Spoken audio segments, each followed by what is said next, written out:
पश्चिम बंगाल में पहली बार बीजेपी की सरकार बनने के बाद तृणमूल कांग्रेस के नेताओं की नाराजगी खुलकर सामने आ रही है। 25 और 26 मई 2026 को 100 से ज़्यादा टीएमसी पार्षदों ने सामूहिक इस्तीफा दे दिया।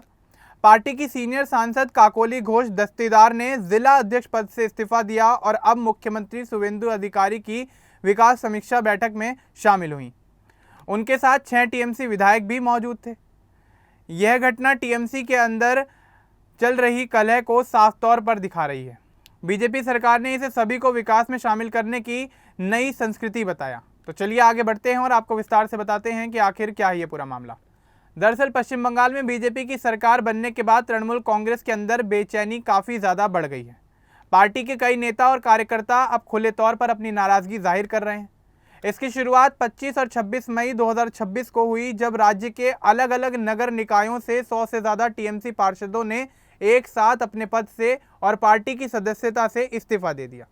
ये इस्तीफे भाटपारा, उत्तर बैरकपुर, डायमंड हार्बर और अन्य इलाकों से आए हैं। पार्टी कार्यकर्ताओं में पिछले चुनाव की हार और अंदरूनी मुद्दों को लेकर काफ़ी ज़्यादा गुस्सा था, जो अब धीरे धीरे निकल कर बाहर आ रहा है।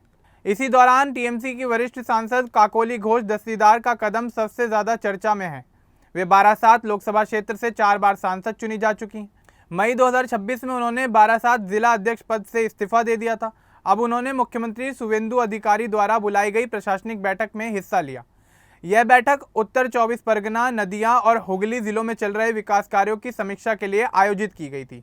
बैठक में सरकारी अधिकारियों के अलावा विपक्ष के कुछ सांसद और विधायक भी शामिल हुए। इस दौरान काकोली घोष की मौजूदगी ने सबका ध्यान अपनी ओर खींच लिया, क्योंकि वे लंबे समय से ममता बनर्जी की करीबी मानी जाती रही हैं। काकोली घोष के साथ टीएमसी के 6 विधायक भी बैठक में पहुंचे। इनमें देगंगा के अनीसुर रहमान बिस्वास, स्वरूप नगर की बीना मंडल और हरोआ के मोहम्मद अब्दुल मतीन प्रमुख हैं। बीना मंडल ने बताया कि वे केवल अपने इलाके के विकास कार्यों पर बात करने गई थी।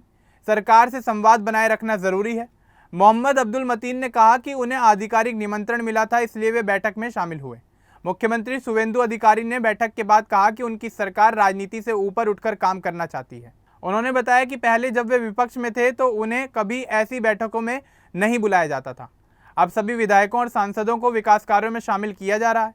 उन्होंने इसे बंगाल में नई राजनीतिक संस्कृति करार दिया। टीएमसी के अंदर यह कलह पिछले कई महीनों से चल रही थी।